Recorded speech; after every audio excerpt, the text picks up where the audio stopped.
الحمد لله رب العالمين والصلاة والسلام على سيد الأنبياء والمرسلين وعلى آله وصحبه أجمعين أما بعد فأعوذ بالله من الشيطان الرجيم بسم الله الرحمن الرحيم ولا يحسبن الذين يبخلون بما آتاهم الله من فضله هو خير لهم بل هو شر لهم سيطوقون ما بخلوا به يوم القيامة.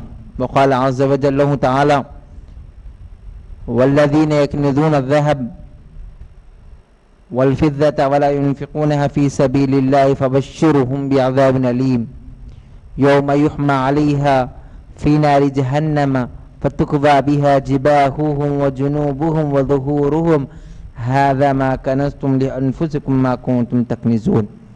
آمنت بالله صدق اللہ العظیم. معزز و مکرم حاضرین و ناظرین و سامعین اکرام، السلام علیکم ورحمۃ اللہ وبرکاتہ. آئیے سب سے پہلے بارگاہ رسالت میں ہدیہ غلامی درود السلام کی شکل میں جس طرح میں پڑھوں میرے ساتھ مل کر پڑھے. الصلاۃ والسلام علیک یا رسول اللہ، الصلاۃ والسلام علیک یا حبیب اللہ، الصلاۃ والسلام علیک یا نور اللہ صلی اللہ تعالی علیہ وسلم. شمع رسالت کے پروانوں، میرے پیارے آقا صلی اللہ علیہ وسلم کے پیار دیوانوں، آج ایک اہم ترین مسئلے پر گفتگو آپ حضرات کے درمیان میں ہوگی. وہ جو شریعت مطہرہ نے اسلام کا تیسرا رکن قرار دیا ہے، اور بعض علماء نے نماز کے بعد اس کا سب سے زیادہ اہم ترین رکن بتایا، اور وہ زکوٰۃ ہے. زکوٰۃ ہے. زکوٰۃ اسلام کا، حالانکہ نارمل جو ہم جس لیول پہ ہم جو بولتے ہیں ہماری زبانوں پہ ہوتا ہے پہلا کلمہ، دوسری نماز، تیسرا روزہ، چوتھی زکوٰۃ، پانچواں حج، یہ آرڈر میں ایسے بولتے ہیں. لیکن علماء فرماتے ہیں نماز کے بعد سب سے زیادہ اہمیت کا حامل اگر کوئی رکن ہے تو وہ زکوٰۃ ہے. زکوٰۃ ہے. حالانکہ روزہ بھی بہت زیادہ اہم ترین ہے، لیکن آپ زکوٰۃ کی اہمیت کا اندازہ اس سے لگائے کہ قرآن مجید میں اللہ رب العزت نے نماز جیسی عظیم الشان عبادت کے ذکر کے ساتھ میں متصل ایک ساتھ میں تقریباً 32 مقامات ایسے ہیں قرآن مجید میں. قرآن میں 32 مقامات ایسے ہیں جہاں پر اللہ رب العزت نے نماز کے ساتھ زکوٰۃ کا ذکر فرمایا. نماز جیسی محترم بشان جو عبادت ہے، اس عبادت کے ساتھ اللہ رب العزت نے زکوٰۃ کا ذکر فرمایا. تو آپ اس بات کا اندازہ لگائیں کہ اس کی کتنی زیادہ اہمیت ہے. اور ساتھ ہی ساتھ حدیث پاک میں اس 32 مقامات کے علاوہ بھی قرآن میں الگ الگ جگہوں پر زکوٰۃ کا حکم ہے. 32 جگہ تو ایسے ہیں جہاں پر نماز کے ساتھ اس کا ذکر آیا ہے، اور کئی احادیث پاک میں بھی نماز کے ساتھ زکوٰۃ کا ذکر آیا ہے. میرے پیارے آقا علیہ الصلوۃ والتسلیم کی پیارے دیوانوں، زکوٰۃ کہتے کسے ہیں؟ اور آپ یہ سن لیں کہ زکوٰۃ کا نہ نکالنا یا زکوٰۃ کا منکر کیا ہوگا. میرے پیارے آقا علیہ السلام کی پیارے دیوانوں، آپ غور فرمائیں کہ زکوٰۃ کا جو نہیں نکالتا، جو زکوٰۃ اپنے مال سے، اس کے لیے قرآن میں اور احادیث میں ایسی سخت ترین وعیدیں بتائی گئی ہیں جس کو سن کر ایک ایمان والے کا دل کانپ اٹھتا ہے. آپ قرآن مجید کی آیت پاک دیکھیں، سورہ نساء کی آیت پاک ہے، سورہ آل عمران کی معاف کیجیے گا، آیت نمبر 180 سورہ آل عمران. وَلَا يَحْسَبَنَّ الَّذِينَ يَبْخَلُونَ بِمَا آتَاهُمُ اللَّهُ مِنْ فَضْلِهِ هُوَ خَيْرٌ لَهُمْ بَلْ هُوَ شَرٌّ لَهُمْ سَيُطَوَّقُونَ مَا بَخِلُوا بِهِ يَوْمَ الْقِيَامَةِ. وَلِلَّهِ مِيرَاثُ السَّمَاوَاتِ وَالْأَرْضِ۔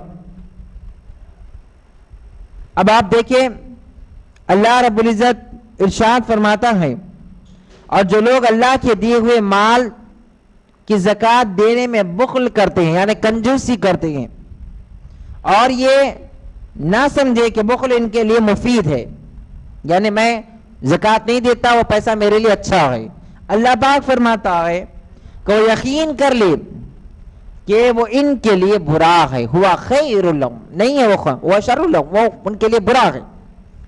ان قریب قیامت کے دن جس چیز کے ساتھ انہوں نے بخل کیا اس کا طوق انہیں پہنایا جائے گا۔ اللہ رب العزت واضح طور پر قرآن مجید میں فرماتا ہے جس کسی نے اللہ کے دیے مال میں زکوٰۃ ادا نہ کر کر بخل کیا اور یہ وہ سمجھے کہ میں ہی تو نہیں دیا، میرے پاس تو مال رہ گیا، میں نہیں دیا، میرے پاس اگر دیتا تو ختم ہو جاتا، اگر نہیں دیا تو میرے پاس تو مال رہ گیا، تو اللہ پاک فرما رہا ہے کہ وہ یقین کر لے کہ قیامت کے دن اللہ پاک ان کے گلوں میں ان کے طوق بنا کر ڈالا جائے گا۔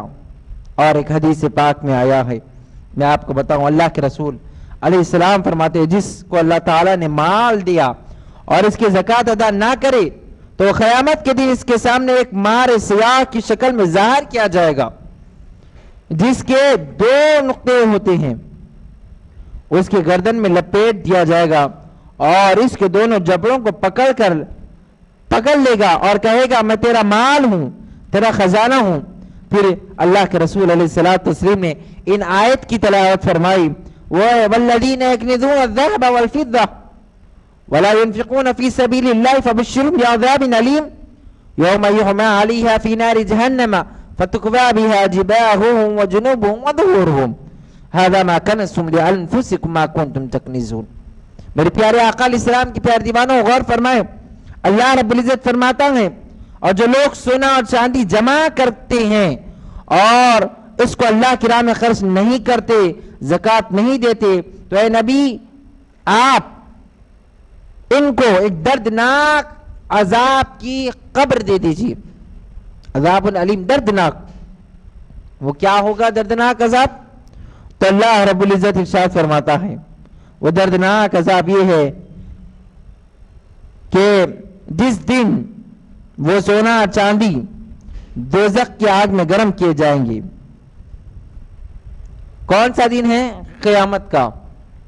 جو لوگ سونا اور چاندی کو اٹھا کر رکھتے تھے، فرما رہا اللہ رب العزت کہ ہم ان سونے اور چاندی کو جہنم کی آگ میں تپائیں گے اور پھر اس کو ان کے پیٹوں پر، ان کے پیٹوں پر اور ان کے چہروں پر داغے جائیں گے جو زکوٰۃ کے منکر ہیں، اور جس کے پاس جتنا مال ہے ان تمام مال کو اللہ رب العزت جہنم کی آگ میں تپائے گا اور تپا کر ان کے جسموں کو اس سے داغا جائے گا۔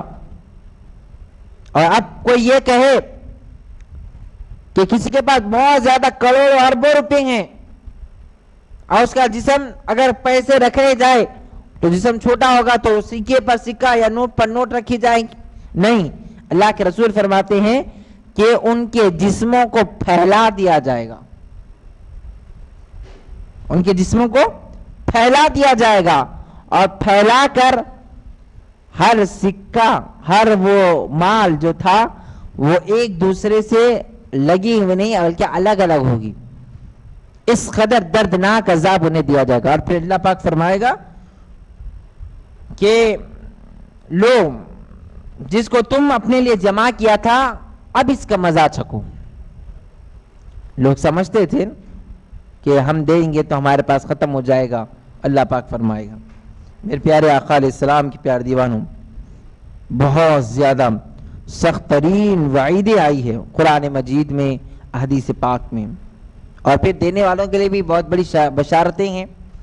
اللہ کے رسول علیہ السلام فرماتے ہیں زکوٰۃ دے کر اپنے مال کو مضبوط قلعوں میں محفوظ کر لو۔ جس مال کی زکوٰۃ نہیں دی جاتی وہ مال ضائع ہو جاتا ہے۔ اپنے مال کے زکوٰۃ نکالو، وہ پاک کرنے والی ہے، تم کو پاک کر دے گی۔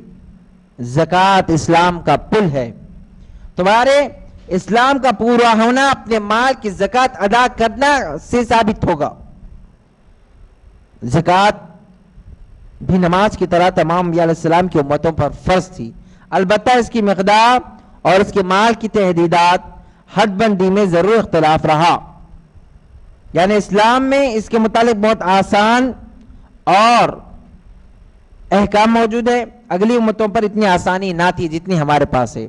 اب آئے زکوٰۃ کے اہم ترین مسائل پر میں آؤں، کیونکہ یہ مسائل بہت زیادہ ضروری بھی ہے۔ وہ اس لیے بھی ہے کہ آپ اور ہم جانتے ہیں کہ ماہ رمضان المبارک کا ایک مقدس ترین فضیلتوں والا مہینہ ہمارے درمیان میں کچھ دنوں میں سایہ فگن ہونے والا ہے، اور جس کی ہر ساعت رحمتوں اور برکتوں سے لبریز ہوگی، جس کی فضیلتوں میں آتا ہے کہ جو کوئی بندہ رمضان المبارک میں نفل کام کرے تو اللہ پاک اسے فرض کے برابر ثواب عطا فرمائے، جو ایک فرض ادا کرے 70 فرائض کے ثواب عطا کیا جاتا ہے۔ تو اب اس رمضان میں اگر کوئی اپنی زکوٰۃ نکالتا ہے تو پھر یقیناً اللہ رب العزت اس کو اس کے نکالنے کا بہترین اجر و ثواب عطا فرمائے گا۔ لیکن یہ سوچ کر رمضان میں ہی نکالوں گا، یہ غلط ہے، ایسی سوچ نہیں رکھنی چاہیے۔ میں مسائل آپ کے سامنے رکھوں گا۔ زکوٰۃ کہتے کسی ہیں، پہلے وہ دیکھیے آپ۔ زکوٰۃ کے معنی لغت میں پاک ہونے اور برکت اور بڑھنے کے ہے، اور اصطلاح شرع میں اپنے مال کے ایک جز کا جس کا شریعت نے مقرر کر دیا خالصاً اللہ کسی مسلمان فقیر کو جو سید یا سید کا شرعی غلام نہ ہو پوری طرح مالک کر دینا، چونکہ اس فعل سے باقی مال پاک ہو جاتا ہے اور اس میں حق تعالیٰ کی طرف سے برکت عنایت ہوتی ہے، اور اس مال کی دنیا میں ترقی ہوتی ہے، آخرت میں اللہ پاک اس کا 10 گنا بلکہ اس سے زیادہ بھی ثواب عطا فرماتا ہے، اس لیے اس کا نام زکوٰۃ رکھا گیا ہے۔ اب آپ غور جس کو اچھی طریقے سے ایک مرتبہ سن لیں کہ لغت میں اس کا نام ہے ڈکشنری، جو کہا جاتا ہے ڈکشنری میننگ بڑھنا پاک کرنے کے ہے، اور اصطلاح شرع میں ایک مخصوص حصے کو، پیسوں کے ایک مخصوص حصے کو کسی غریب محتاج کو جو سید نہ ہو ان کو دے دینا، پوری طرح اس کا مالک بنا دینا، پوری طرح مالک بنا دینا، تو پھر اس کو زکوٰۃ کہتے ہیں۔ زکوٰۃ کا حکم آپ سنیں۔ زکوٰۃ ہر مسلمان عاقل و بالغ خواہ مرد ہو کہ عورت فرض عین ہے۔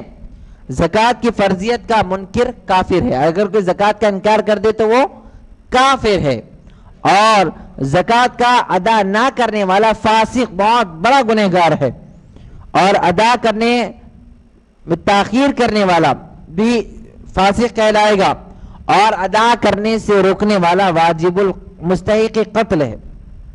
اگر کسی نے زکوٰۃ ادا کرنے سے کسی کو روکا تو وہ مستحق قتل ہے۔ زکوٰۃ کی واجب ہونے کی شرطیں کیا ہے کہ کب واجب ہوتی ہے زکوٰۃ، کب دیں گے آپ زکوٰۃ؟ زکوٰۃ کے واجب ہونے کی شرطیں یہ ہیں کہ مسلمان ہونا، کافر پر زکوٰۃ واجب نہیں ہے۔ اب آپ سنیں، یعنی اگر کوئی کافر مسلمان ہوا تو اس پر حکم نہ دیا جائے گا زمانے کفر کی زکوٰۃ ادا کرے۔ یعنی اگر کوئی شخص پہلے کافر تھا اور بہت زیادہ مالدار تھا اور اس نے اسلام قبول کر لیا تو اس پر زمانے کفر کی جو مال ہے اس کی زکوٰۃ کا حکم نہیں دیا جائے گا، یاد رکھ لیں۔ اب آزاد ہونا، غلام پر زکوٰۃ واجب نہیں، بالغ ہونا، نابالغ پر زکوٰۃ واجب نہیں ہے، عاقل ہونا یعنی عقل والا ہونا، مجنون پر زکوٰۃ واجب نہیں، بشرطے کہ جنون سال بھر رہے، اگر چند روز بھی افاقہ رہے تو زکوٰۃ لازم ہوگی۔ یعنی پاگل جس کو کہتے مجنون ہے اس پر بھی زکوٰۃ نہیں، حالانکہ بہت زیادہ کروڑ پتی بھی رہتے بعض حضرات جو پاگل ہو جاتے، تو مکمل اگر سال وہ مجنون رہے تو اس پر بھی زکوٰۃ نہیں ہے، لیکن اگر کچھ دن بھی اگر افاقہ ہو جائے، اس کی صحت ہو جائے تو پھر اس پر زکوٰۃ فرض ہو جائے گی، لازم ہوگی۔ نصاب کا ہونا، اگر نصاب میں ذرہ برابر کمی ہو تو زکوٰۃ واجب نہیں ہوگی۔ اب نصاب کیا ہے وہ دیکھیے، ایک مال نصاب کہتے کتنے ہیں؟ مال کی مقررہ مقدار، کوانٹیٹی جس کو کہتے ہیں، جس پر زکوٰۃ لازم آئے اس کو نصاب کہتے ہیں۔ ملک نام ہونا یعنی پوری طرح ملک جس میں ملک اور قبضہ دونوں جمع ہو۔ اگر ملک بلا قبضہ یا بلا ملک ہو تو اس صورت میں چونکہ ملک تام نہیں ہے زکوٰۃ واجب نہیں ہوگی۔ اب دیکھیں، مال کا حاجت اصلی سے زائد ہونا، پس رہنے کے گھروں پر، پہننے کے کپڑوں پر، خانہ داری کے سامان پر، سواری کے جانوروں پر، خدمتی غلاموں پر، استعمال کے ہتھیاروں پر، اہل و عیال کے غلے اور کھانے پینے کی چیزوں پر، سونا چاندی کے سوا دوسرے تمام آرائشی برتنوں پر، چونکہ اس سے حاجت اصلی متعلق ہے زکوٰۃ واجب نہیں۔ اسی طرح ان کتابوں پر جو تجارت کے لیے نہ ہو، خواہ اہل علم کے پاس ہو یا غیر اہل علم کے پاس، زکوٰۃ نہیں ہے۔ نیز پیشہ وروں کے آلات اور اوزار پر جو خاص ان کے پیشے سے متعلق ہو، زکوٰۃ نہیں ہے، البتہ اگر یہ آلات ایسے ہوں کہ ان کا اثر باقی رہتا ہو، مثلا رنگریز اجرت پر کپڑے رنگنے کی غرض سے رنگ یا قسم یا زعفران بقدر نصاب خریدے اور اس پر 1 سال گزر جائے تو ان پر زکوٰۃ لازم ہوگی۔ اس طرح وہ روپیہ جو اصلی حاجتوں کے لیے رکھا ہوا ہو لیکن وہ حاجتیں اس سال پیش نہ ہو تو اس پر بھی زکوٰۃ واجب ہوگی، اور اگر اسی سال درپیش ہو تو واجب نہیں ہوگی۔ قرض دار نہ ہونا، اگر نصاب کا مالک ہو لیکن اس پر قرض ہو جس کے ادا کرنے کے بعد نصاب باقی نہ رہے تو زکوٰۃ واجب نہیں ہے، بشرطے کہ وہ قرض ایسا ہو جس کا مطالبہ بندوں کی طرف سے ہو سکتا ہو، خواہ وہ قرض بندوں کا ہو جیسے مبادلہ اور زر سمن کسی چیزوں کا تعاون وغیرہ۔ اب آپ مسئلہ سماعت فرمائے، ایک بات مسئلہ، اور بہت ہی کم وقت میرے پاس ہے چونکہ جو مجھے وقت دیا گیا ہے اس وقت میں مجھے ختم کرنا ہے۔ تو سب سے پہلے زکوٰۃ جو ہے وہ مسلمان پر ہوگی، غیر مسلم پر زکوٰۃ نہیں ہے، اور مسئلہ یہ ہے کہ زکوٰۃ دی بھی جائے گی تو مسلمان کو دی جائے گی، غیر مسلم کو نہیں دی جائے گی، ٹھیک ہے۔ اس کے لیے آزاد ہونا شرط ہے، غلام پر زکوٰۃ نہیں ہے، بالغ ہونا شرط ہے، نابالغ پر زکوٰۃ نہیں ہے، اسی طرح عاقل ہونا، عقل والا ہونا، اگر کوئی پاگل اور مجنون ہو جائے اس کے بعد دولت تو ہے اور سال بھر وہ پاگل اور مجنون رہے تو اس پر بھی زکوٰۃ نہیں ہے، لیکن اگر وہ سال بھر کے درمیان کچھ دن بھی اچھا رہے تب اس پر اس کی زکوٰۃ ہوگی، وہ زکوٰۃ نکالی جائے گی۔ اب مسئلہ آپ یاد رکھیں، مال کا حاجت اصلی سے الگ رہنا۔ حالت اصلی یا حاجت اصلی کس کو کہتے ہیں؟ وہ ضرورت کی چیزیں جو ہماری زندگی سے تعلق رکھتی ہیں، جس کا ہم استعمال کرتے ہیں، جیسے ہمارا گھر۔ ہر ایک انسان کے لیے ایک گھر رہنے کے لیے ضروری ہے تو گھر پر زکوٰۃ نہیں ہوگی، ایک گھر ایک انسان کے لیے، ٹھیک ہے۔ ایسے ہی ایک انسان کے لیے ایک سواری، پہلے جانور وغیرہ کی سواری تھی، آج بائک ہو یا کار وغیرہ ہو تو ایک آدمی کے لیے ایک سواری اس کے لیے، کیونکہ وہ ضرورت میں شامل ہو چکی ہے۔ اسی طرح کھانے پینے کے برتن ہیں، پہننے کے کپڑے ہیں، اپنے اہل و عیال کے لیے کھانا پینا اناج وغیرہ ہے، اور ہم اگر کوئی کام کرتے ہیں تو ہمارے کام کرنے کے اوزار ہے، جی کوئی میکینک ہے تو میکینک ہے، اس کا اوزار ہے، کوئی ٹیکنیشین ہے تو اس کا اوزار ہے، یہ سب کے سب حاجت اصلی میں آتے ہیں، ان پر زکوٰۃ نہیں ہے۔ اب زکوٰۃ کس پر ہے؟ تو سونا اور چاندی پر زکوٰۃ ہے، اور حالت اصلی کے علاوہ، حالت اصلی جو بتائی گئی ہے حاجت اصلی، ان کے علاوہ اگر اس سے زیادہ مقدار میں کوئی چیزیں موجود ہے اور جس سے لوگ استفادہ کرتے ہیں، استعمال جمع کیا جاتا ہے، تو پوری صورت میں اس پر زکوٰۃ واجب ہوگی۔ اب مسئلہ سنیں آپ، بعض حضرات کیا کرتے ہیں کہ ایک گھر میں وہ رہ رہے اور دوسرے 2-3 گھر وہ لے لیے اور لے کر اس کو کیا کرے کرائے پر دے دیے. ایک گھر میں یہ ہے تو جس گھر میں یہ ہے اس گھر کی زکوٰۃ نہیں ہے، لیکن دوسرے جو گھر وہ لیے ہیں وہ گھر وہ تجارت کی طرح کر رہے ہیں یا اس سے منافع حاصل کر رہے ہیں، اور اگر اس کی آئی ہوئی رقم ہے اور وہ 1 سال بھر رہتی ہے تو پھر اس صورت میں اس پر زکوٰۃ واجب ہوگی. کھلی زمین وغیرہ پر زکوٰۃ نہیں ہے، آپ نے لیا تھا بنانے کے لیے، نہیں بنائے آپ رکھے ہیں، اس پر زکوٰۃ نہیں ہے. ایک آدمی کے پاس ایک سواری ہے، اس کے لیے کافی ہے. 10 سواریاں، 3 4 سواریاں، یہ جو ہے یہ حاجت اصلی سے علیحدہ ہو گئی. یعنی آپ ایک آدمی ہے، میں ہوں، میرے لیے ایک گاڑی ایک بائک کافی ہے. 2 3 یہ میری ضرورت سے زیادہ ہے، تو وہ چیزیں جو ضرورت سے زیادہ ہے ان کا حساب کیا جائے گا اور اس پر زکوٰۃ ادا کی جائے گی. کار پر بھی مسئلہ وہی ہے کہ اگر کسی کے پاس بائک نہیں ہے اور اس کے پاس کار ہے تو ایک کار اس کے لیے، چونکہ وہ سواری میں ہی آتی ہیں، تو پھر وہ اس کے لیے اب اس کا مسئلہ حل ہوگا. لیکن اگر اس سے زیادہ اس کے پاس موجود ہے تو پھر اس کی وہ زکوٰۃ نکالے گا. یہ آپ مسئلہ یاد رکھیں. اب یہ کہ آپ زکوٰۃ کا نصاب کتنا ہے، کیونکہ زکوٰۃ کا نصاب معلوم ہونا بہت زیادہ ضروری ہے.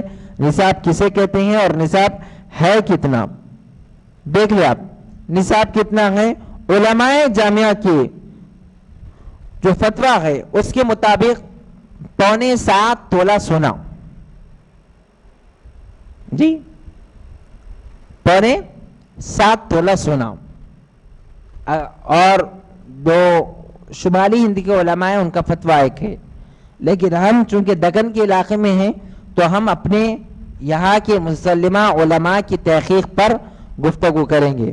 7.25 تولہ سونا یا پھر اس کے برابر کی رقم. اور اگر چاندی ہو تو اس کے متعلق بتایا گیا، چاندی کے متعلق جیسا کہ سونا کا میں نے آپ کو رقم مقدار بتائی، علماء کے نزدیک کیا ہے. دیکھیں آپ علماء کے نزدیک ضرور اختلاف ہوگا، لیکن ہم اپنے جو علاقے ہیں اس علاقے کے علماء کو فالو کریں گے اور ان کے بتائے ہوئے حکم پر عمل کریں گے اور اسی میں سے دیں گے.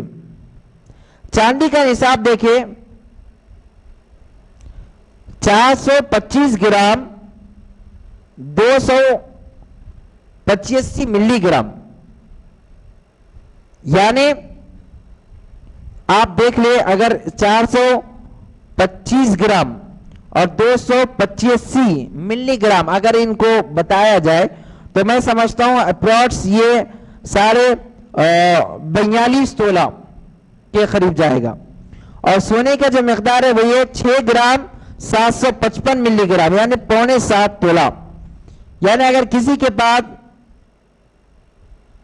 485 گرام 285 ملی گرام چاندی یا 20 مسخال 60 گرام 755 ملی گرام سونا موجود ہو اور اس پر 1 سال گزر گیا تو اس کا 40واں حصہ یعنی 10 گرام 632 ملی گرام یا چاندی یا آدھا مسخال 1 گرام 519 ملی گرام سونا زکوٰۃ دینا فرض ہے.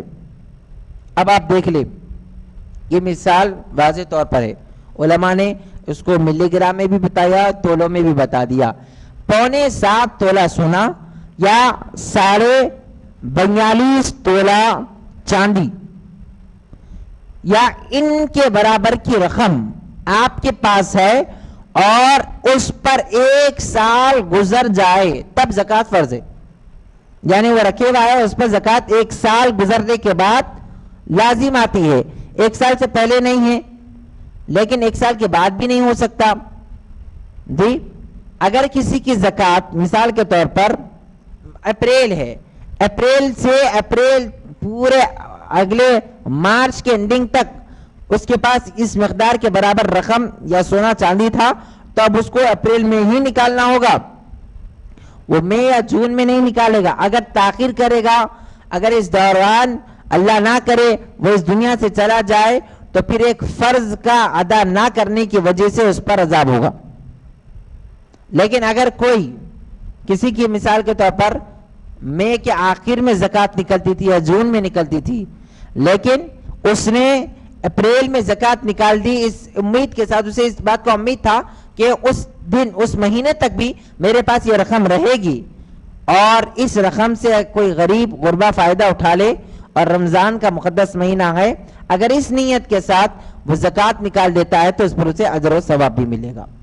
اب دیکھیں زکوٰۃ کا مسئلہ آپ سن لیے، 7.25 تولہ سونا ہونا یا 42.5 تولہ چاندی ہونا یا اس کے برابر کی رقم ہونا، اس پر زکوٰۃ واجب ہے۔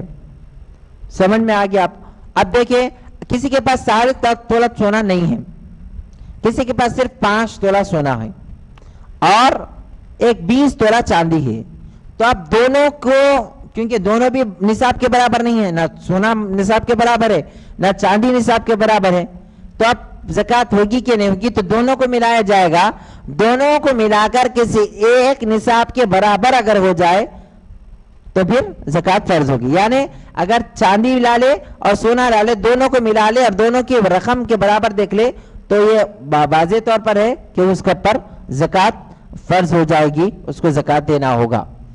کسی کے پاس 2 تولے سونا ہے اور 10-12 تولے چاندی ہے تو تب بھی اس پر زکوٰۃ آج کے دور کے حساب سے، چونکہ اگر آپ ریٹ معلوم کریں گے تو میں سمجھتا ہوں کہ چاندی کے 42.5 تولہ جو ہے اس کی رقم اس کے برابر ہو جائے گی، اس پر زکوٰۃ فرض ہوگی۔ لیکن صرف کسی کے پاس خالص سونا تھا، چاندی ذرہ بھی نہیں ہے، یعنی 4 تولے سونا ہے لیکن چاندی بالکل نہیں ہے، تو پھر اس پر زکوٰۃ نہیں ہے،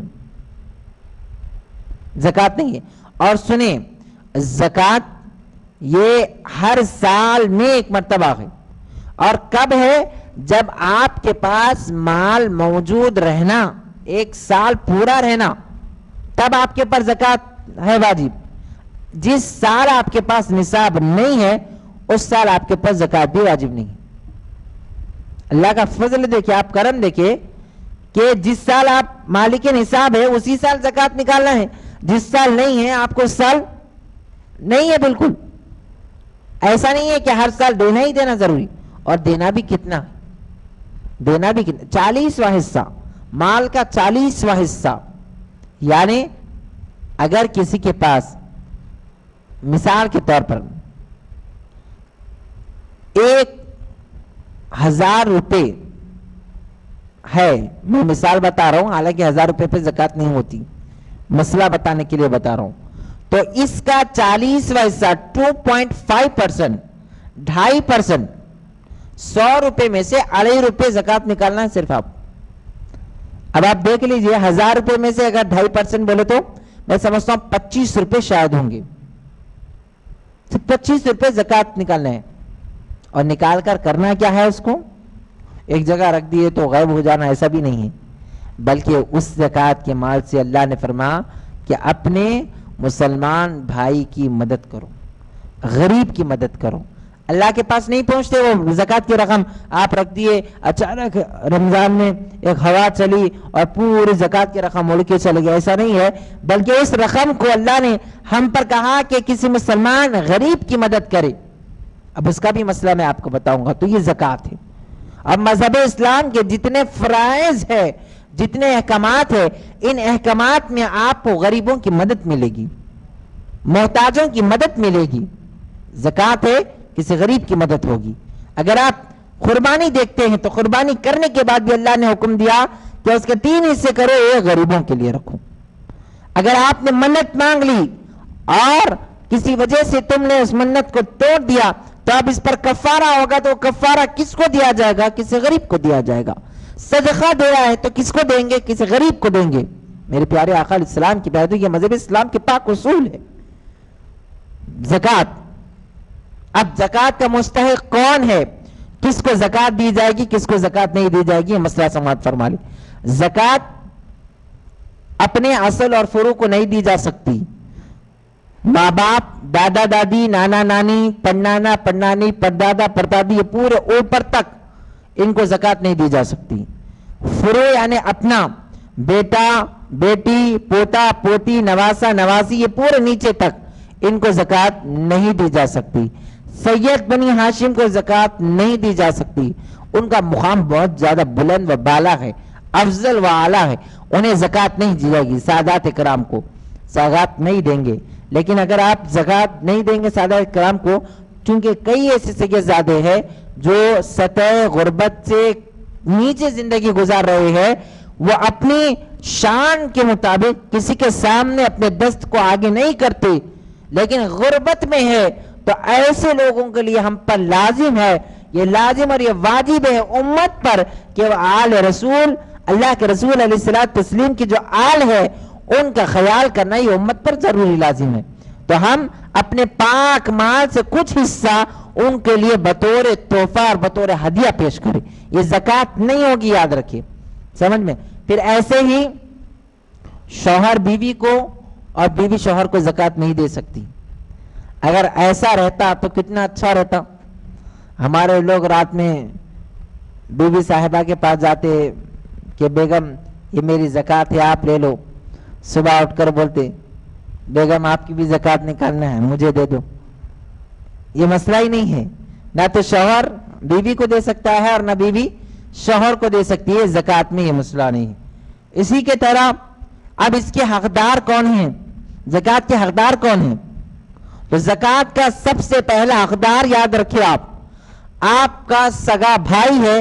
اگر وہ شرعی طور پر فقیر ہے، مسکین ہے، غریب ہے، محتاج ہے، آپ کے بھائی کے لڑکے جو یتیم و یسیر ہے وہ سب سے پہلے آپ کی زکوٰۃ کے مستحق ہے.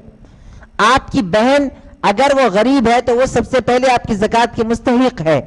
آپ کا چچا، آپ کا ماموں، آپ کی خالہ، آپ کی پھوپھو، یہ سب آپ کے حقیقی جو رشتہ دار ہے، قریبی جو ہے، یہ سب سے پہلے آپ کے زکوٰۃ کے مستحق ہے. اگر وہ شرعی طور پر مجبور ہے، شرعی طور پر فقیر ہے، شرعی طور پر غریب ہے، تو یہ آپ کی زکوٰۃ کے سب سے پہلے مستحق ہے. ان پر آپ کا حق سب سے زیادہ ہے. ہمارے پاس معاملہ یہ ہوتا ہے کہ ہم ان کو چھوڑ کر لوگوں کو بانٹتے ہیں. محلے والوں کو کھلایا جاتا ہے، محلے والوں میں بانٹا جاتا. عجیب معاملات ہے. ہم سب سے پہلے ان کو دیکھیں. آپ کی زکوٰۃ آپ کے حقیقی لوگوں تک پہنچنا چاہیے. اس پر دیکھیں. اب دیکھیں محلے میں اپنے خاندان میں سب بہتر ہے، کوئی شرعی طور پر مجبور یا فقیر نہیں ہے، تو اب اپنے خاندان میں دیکھیں. اگر خاندان میں بھی کوئی نہیں ہے تو پھر آس پڑوس میں دیکھیں. آس پڑوس پہ پورے محلے میں سب امیر رہتے ہیں، ایسا تو نہیں ہو سکتا. اگر وہاں پر بھی نہ ملے تب کسی دینی جامعہ، کسی دینی ادارے کو آپ اپنی زکوٰۃ دے سکتے ہیں. لیکن سب سے پہلے حق آپ کی زکوٰۃ پر آپ کے قریبی رشتہ دار ہے. سب سے پہلے حق ہے. ہاں آپ کے پاس اتنی زکوٰۃ کی رقم ہے کہ آپ ایک غریب کی مدد کرنے کے بعد بھی کچھ رقم بنتی ہے، تو آپ کسی دینی جامعہ کو، کسی دینی مدارس کو آپ وہ رقم دے سکتے ہیں. اور کیسا دے؟ تو مکمل طور پر اس کا اسے مالک بنا دینا ہے، مکمل طور پر اسے اختیار دے دینا. اب وہ پیسہ لے کے انہیں کچھ بھی کر لینا آپ کا اختیار نہیں ہے. ایک بار آپ زکوٰۃ کی رقم دے دیا، آپ زکوٰۃ کی رقم لے لیا، زکوٰۃ کی رقم لے کے جا کے اسمارٹ فون خرید لیا، وہ اس کا مسئلہ ہے. آپ زکوٰۃ دے دی، ختم ہو گئی. نہیں میں زکوٰۃ کی رقم تے کو گھر کا سامان لاؤ بول کے دیا، تو لایا کیسا؟ آپ کا اختیار ہی نہیں ہے. آپ ایک بار دے دیے. اور میں سمجھتا ہوں ایسا کوئی غریب نہیں ہے جو اپنے گھر میں رکھ کے جا کے انہیں کوئی اور کام کرے گا. لیکن شریعت نے مسئلہ بتا دیا واضح طور پر، اس کا مالک بنا دینے کا مسئلہ ہے کہ مکمل مالک بنا دے. اس کے ساتھ ساتھ اب اناج وغیرہ کا مسئلہ ہے. کوئی لوگ پیسے وغیرہ نہیں دے کر اناج وغیرہ زکوٰۃ کی شکل میں، تو تب بھی اس کو مکمل مالک بنا دینے کا حکم ہے. مکمل مالک دے دینا اس کو، انہیں کچھ بھی کر لے. لیکن بہتر ہے اناج وغیرہ سے کہ اسے رقم دے دی جائے، کیونکہ ہر کوئی اناج دے گا. سب کے پاس اناج ہے، لیکن ہو سکتا ہے اسے دیگر ضروریت کے لیے بھی کچھ رقم چاہیے، تو وہ کیا کرے گا؟ تو اسی لیے رقم دے دے. یہ مسئلہ یاد رکھیے. اب ہمارے پاس آخری بات کہہ کر اپنی گفتگو ختم کر رہا ہوں. ہمارے پاس دکھاوا ہماری قوم میں اتنا ہے کہ صاحب زکوٰۃ بانٹ رہے ہیں تو محلے کی مسجد سے اعلان کر دیا جاتا ہے کہ کل زکوٰۃ بانٹی جائے گی، زکوٰۃ کی ساڑیاں بانٹی جائے گی، ایسا کہ یہ ساڑیاں شاید جنت سے آ رہی ہے، اعلان ہو رہا ہے زکوٰۃ کی ساڑیاں بانٹی جائے گی، اور اس کے اوپر سے نام لکھ کر ٹوکن دیے جاتے ہیں، نام لکھ کر ٹوکن دیے جاتے ہیں۔ اب کبھی کسی نام آ گیا، کسی کا عائشہ، 2 عائشہ آ گئے تو ابھی ایک عائشہ کو ہم دیے تھے، اسے ایسی تفتیش کی جاتی ہے گویا وہ گناہ کر رہی ہے یا پھر وہ دھوکہ دے رہی ہے، یعنی لوٹ مار کا۔ اور میں نے کئی ایسے لوگوں کو دیکھا ہے جو باضابطہ ویڈیو گرافی کر رہے ہیں زکوٰۃ دینے کی۔ یہ زکوٰۃ کیا ہے؟ میرے پیارے آقا علیہ السلام کی پیارے نے کہ اللہ کی طرف سے اپنے کسی غریب مسلمان بھائی کی مدد کرنا اور اس عمل سے اللہ کو راضی کرنے کا نام زکوٰۃ ہے۔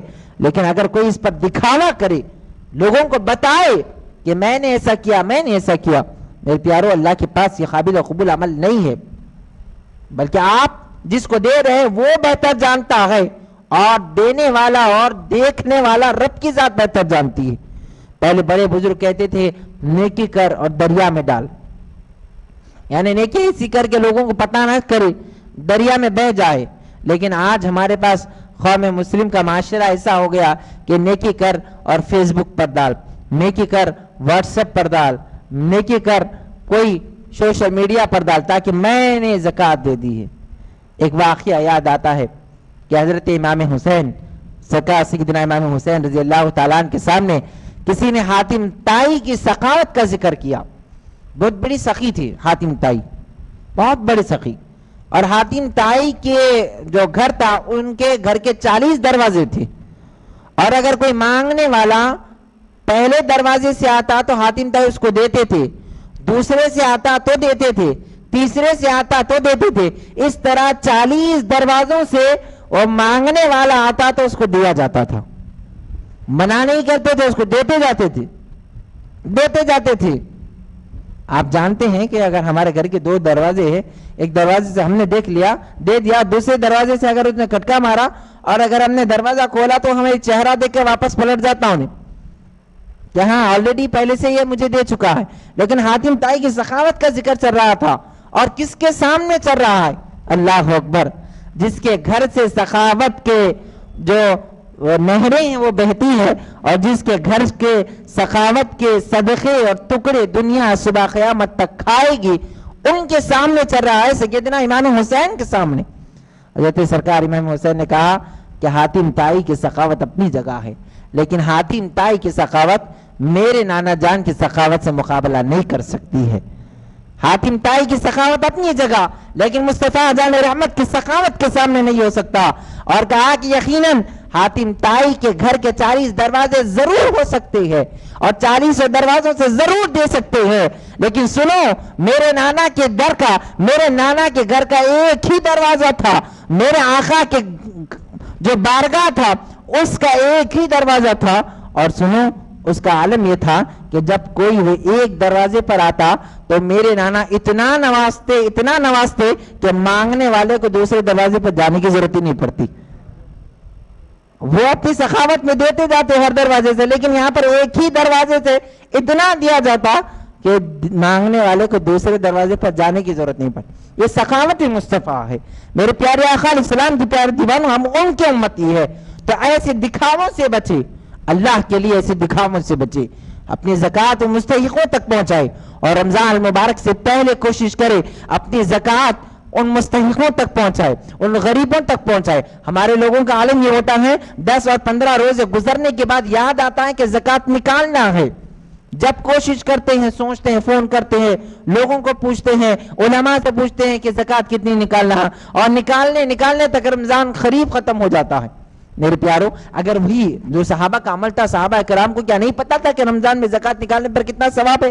لیکن صحابہ کا عمل دیکھیں، صحابہ کرام رمضان سے پہلے اپنی زکوٰۃ نکالتے تھے۔ وجہ کیا تھی؟ صحابہ جانتے تھے رمضان میں زکوٰۃ نکالے تو یقیناً 70 گنا اجر ہے، لیکن اس رمضان سے پہلے اگر میں زکوٰۃ نکال دوں اور اس زکوٰۃ کے رقم سے کسی غریب مسلمان کے رمضان کا انتظام ہو جائے تو یقیناً اللہ اس کے برابر مجھے ثواب عطا فرمائے۔ کسی غریب کی مدد رمضان سے پہلے کرو، رمضان میں تو ہر کوئی کرے گا، رمضان سے پہلے رمضان کے لیے کسی کا انتظام کرو۔ یہ اہم ترین چند مسائل تھے آپ اس کو میں امید کرتا ہوں کہ آپ نے اس کو اچھی طریقے سے جان لیا ہے. اللہ رب العزت مجھے آپ ہم تمام کو کہنے سننے سے زیادہ عمل کی توفیق عطا فرمائے. رب تبارک و تعالی ہم تمام پر خصوصی فضل و کرم فرمائے. اللہ رب العزت ہم تمام کو ہماری زندگیوں کو رمضان المبارک میں داخل فرمائے. آمین بجائے سید المرسلین وعلی آلہ وصحبہ اجمعین والحمد للہ رب العالمین وما علیہ